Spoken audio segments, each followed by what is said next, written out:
Hold it right there. What you're about to hear could decide whether you're positioned before the switch flips or left chasing a chart that just skipped your price level entirely. This is not financial advice. Always do your own research and consult a qualified professional before making any investment decision. Here's the uncomfortable truth most people avoid because it doesn't fit neatly on a price chart. Markets don't move on vibes. They move on liquidity. Price is a shadow cast by the flow of money, and when the light changes, when the flow thins or reverses, the shadow doesn't glide, it jumps. Right now, the global system is quietly running a stress test that very few retail investors are even aware of. It's the kind of test that starts in funding markets, ripples through bonds and currencies, and only shows up in your crypto chart after the mechanics are already in motion. If your plan is to wait for a trending hashtag to tell you what just happened, that plan is already late. For decades, institutions have relied on a simple engine: borrow where money is cheap, deploy where yield is higher, and clip the spread. That engine powers risk, leverage, and the illusion of infinite depth in order books. But engines wear down when inputs change. A rise in funding costs here, a pop in volatility there, an FX move that starts as a whisper and becomes a shout. That's enough to take a trade that looked like a conveyor belt and turn it into a crowded exit. In that exit, you learn which pipes actually move value when it matters. You learn why speed and finality can be worth more than a lower fee. You learn that pre-funded accounts are great until they trap your capital exactly where you don't need it. If you accept that premise, a second premise follows. An asset engineered to serve as a neutral bridge between currency pools becomes more relevant precisely when traditional rails are clogged.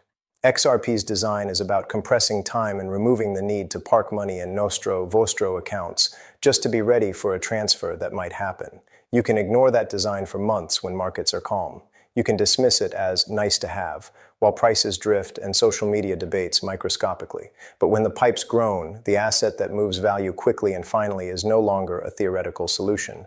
It becomes the lane that emergency vehicles must use. The surface still looks calm because that's how good plumbing fails. It fails invisibly. Liquidity can look deep until you try to push actual size through it, and then you discover how many of those resting orders were ghosts. The most dangerous market moment is not the panic candle. It's the boredom before it, when conviction leaks out of holders and into the patient hands of parties that don't tweet or brag or chase.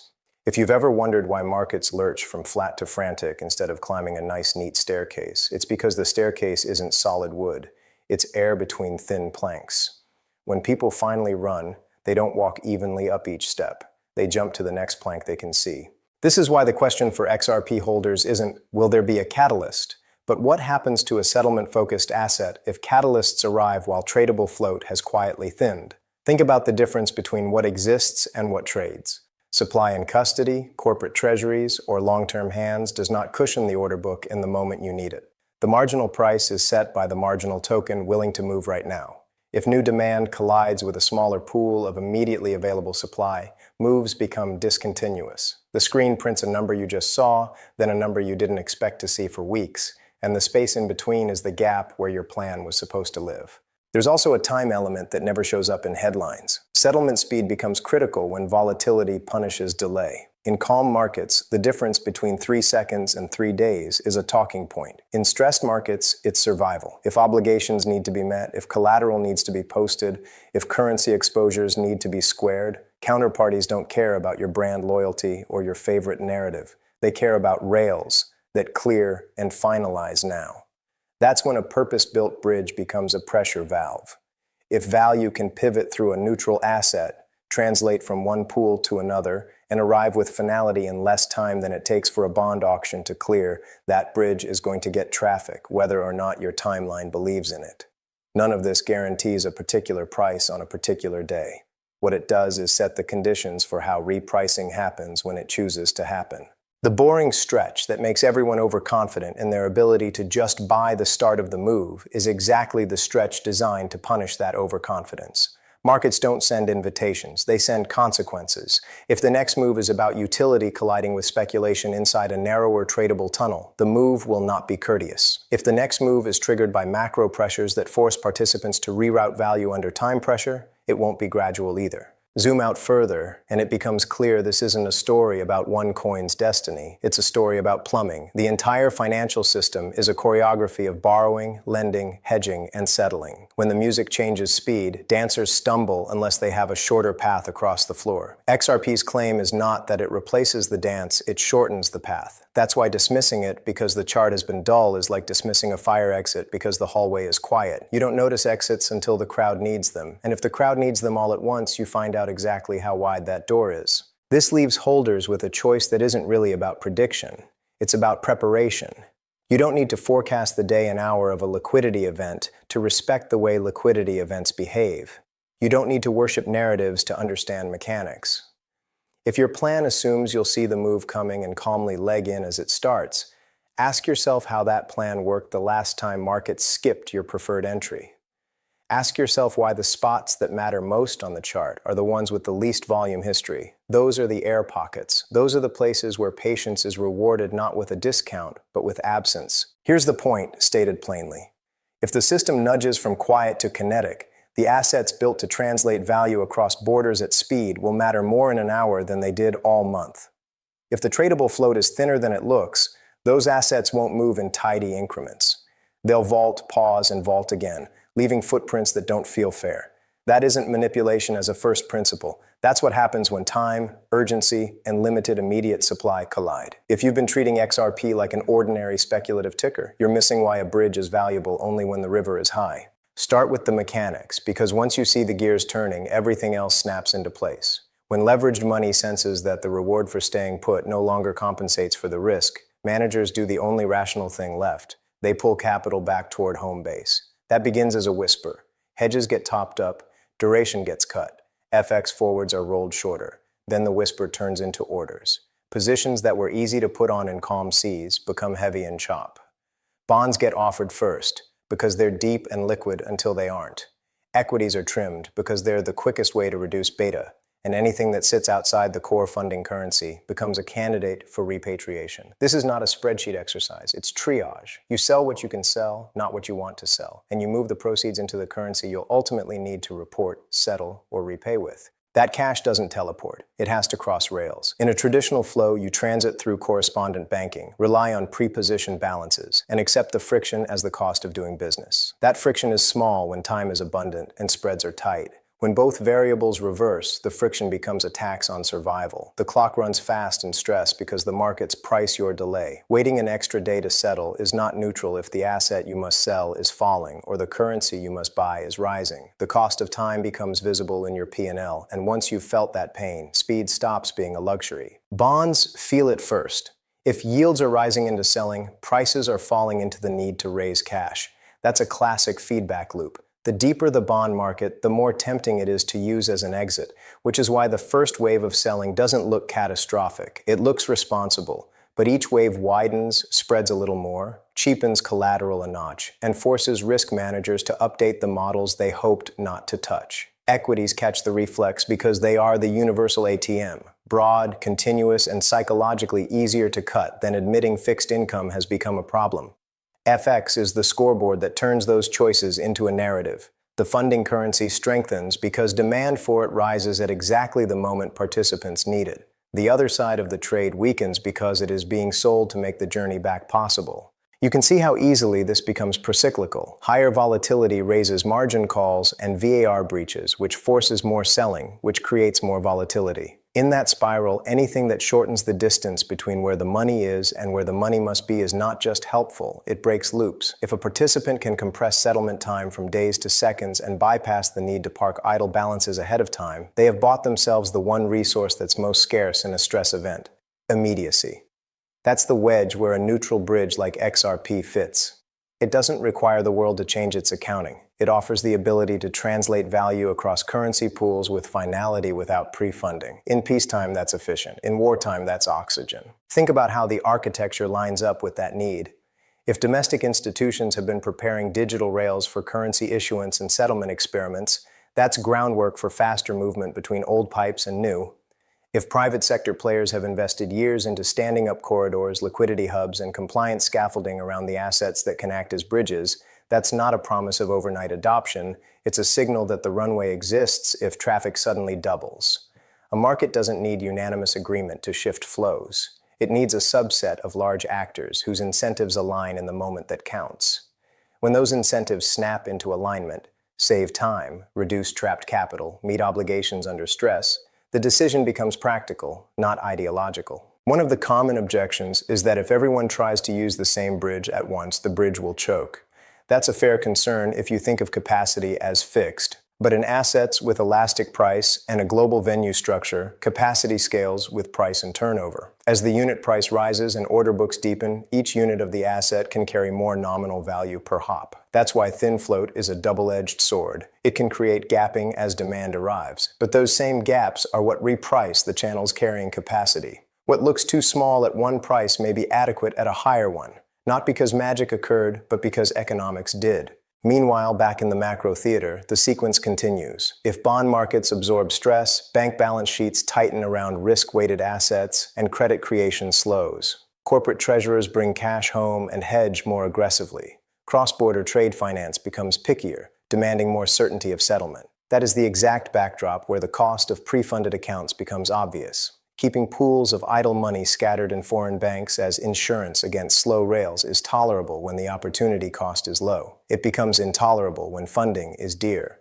The ability to free that trapped capital by leveraging a bridge that clears near instantly is not a narrative flourish. It's a balance sheet decision. Now don't miss this next 60 seconds. This is the single most important trigger behind the reset in how value moves.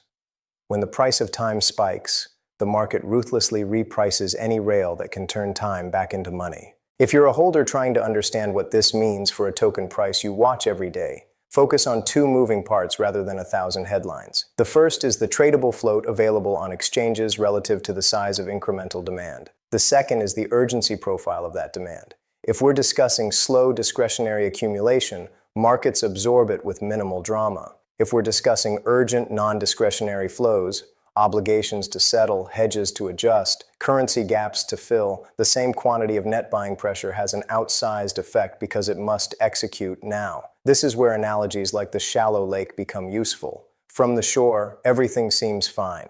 But when a large pipe is opened to drain water quickly, the level drops faster than expected, and the next boats learn just how close the rocks were to the surface. A final point on psychology, because mechanics do not operate in a vacuum. Retail investors are conditioned by experience to expect linearity. They imagine they will see a steady pickup in bid strength, recognize the trend early, and join it at a reasonable price. Institutions do not plan to make your execution comfortable. If they have sourced supply quietly during boredom, their best exit is during euphoria. If they intend to hold for functionality, their best entry is during complacency. That is why the curve, when it appears, rarely gives you a second invitation at the same level. The impatience of urgent flows meets the patience of prepared hands, and the tape prints what that collision demands. Where does XRP fit after the immediate storm? If corridors that already exist start carrying persistent transactional volume, the character of demand changes. The market stops being purely speculative and starts including a baseline of utility that doesn't care about your mood or the latest headline. That baseline acts like a keel on a boat. It doesn't prevent waves, but it keeps the craft from capsizing as easily. Overlay episodic bursts from macro catalysts on top of that keel, and you have a vessel that can catch wind without flipping at every gust. That's the dual-engine setup serious observers watch for: repeatable use plus episodic repricing events. Tie this back to the unwind sequence and you see the full loop. Stress forces selling in risk and buying in funding currency. Demand for faster, final settlement rises as delay gets punished. Bridges that can translate value across borders without pre-funding become attractive out of necessity. As more flow uses the bridge, the market discovers that prior assumptions about capacity were wrong because capacity scales with price and turnover. The repricing isn't the victory lap. It's the system solving for throughput under pressure. Afterward, the infrastructure that carried the weight keeps carrying it, only now with more attention and deeper books. You do not need to believe in anyone's price target to grasp the importance of this shift. You only need to respect that liquidity is not a gentle teacher. It punishes hesitation at the worst possible time and rewards preparation when it seems most boring to prepare. If your strategy relies on markets politely waiting for you, it is misaligned with how the machine behaves. If your strategy respects settlement, float, and urgency, you're aligned with the currents that actually move the hull. To understand the unwind in real terms, you have to imagine what happens when the most carefully balanced Jenga tower in finance suddenly loses a block from the middle. Each participant acts rationally in their own corner, cutting exposure, raising yen, selling risk. But the sum of those rational actions collides in markets that weren't designed for synchronized exits. Order becomes disorder fast. The first sellers look smart, the last sellers look desperate. And when size runs into illiquidity, prices don't bend, they snap. In theory, the sequence is neat. Institutions liquidate foreign holdings, convert into local currency, repay yen loans, rebalance. In practice, each of those steps hits a bottleneck. Bonds are sold into already weak demand, which pushes yields up. Equities are offloaded in waves, which spikes volatility. FX desks face simultaneous orders that crush spreads and thin out liquidity. The result is a chain reaction that feeds on itself. Higher volatility begets forced selling, which drives higher volatility still. The orderly unwind described in textbooks exists only on paper. In real life, it's closer to a stampede.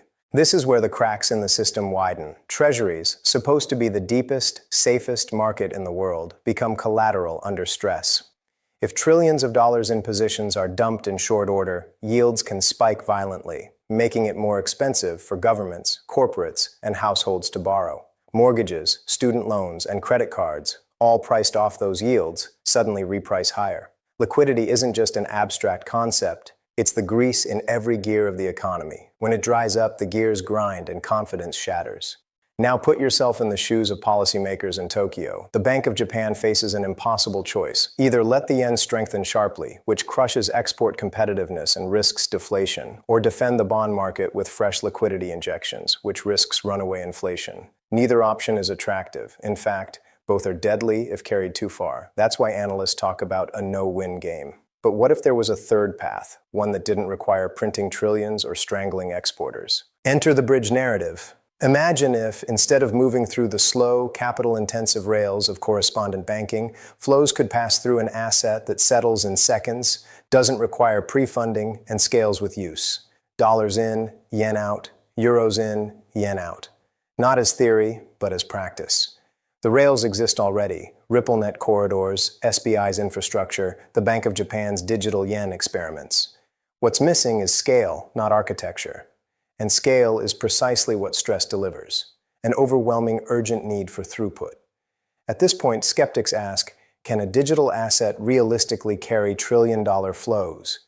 The answer isn't binary. At current prices, perhaps not. But price itself is the capacity adjuster. As demand for throughput rises, the value per unit of liquidity rises too. A bridge asset reprices upward precisely to carry larger loads. That's why discussions about $500 XRP or $1,000 XRP aren't hype. They're arithmetic. If a $10 trillion flow must transit quickly, the price of the bridge adjusts until it can carry that weight without breaking. Now don't miss this next 60 seconds. This is the single most important trigger behind why XRP matters in an unwind. Liquidity crises punish delay. They reward speed. And any system that can compress settlement time, eliminate idle balances, and free up trapped capital doesn't just reduce cost, it prevents collapse. That's why the story is bigger than speculation. It's about survival at the system level. So where does that leave the average holder? If you only look at the daily chart, you'll miss the story. While the surface looks calm, infrastructure has been laid in silence for over a decade. SBI's direct involvement, Japan's regulatory clarity, the quiet buildup of liquidity corridors, all of it creates a spring. The unwind of the carry trade may be the hand that snaps that spring into motion. And when it does, the repricing won't be gradual. It will be violent, because markets under stress don't wait. They reprice in leaps, not steps. All right. You've made it this far, and that means you're ready for the final reveal. Because everything we've laid out, the shallow lake, the ETF drain, the psychology of retail, the 3 phases of revaluation, has been building toward a bigger picture. This isn't just about XRP's price action. It's about how an asset transforms from being dismissed as speculation into becoming embedded as infrastructure.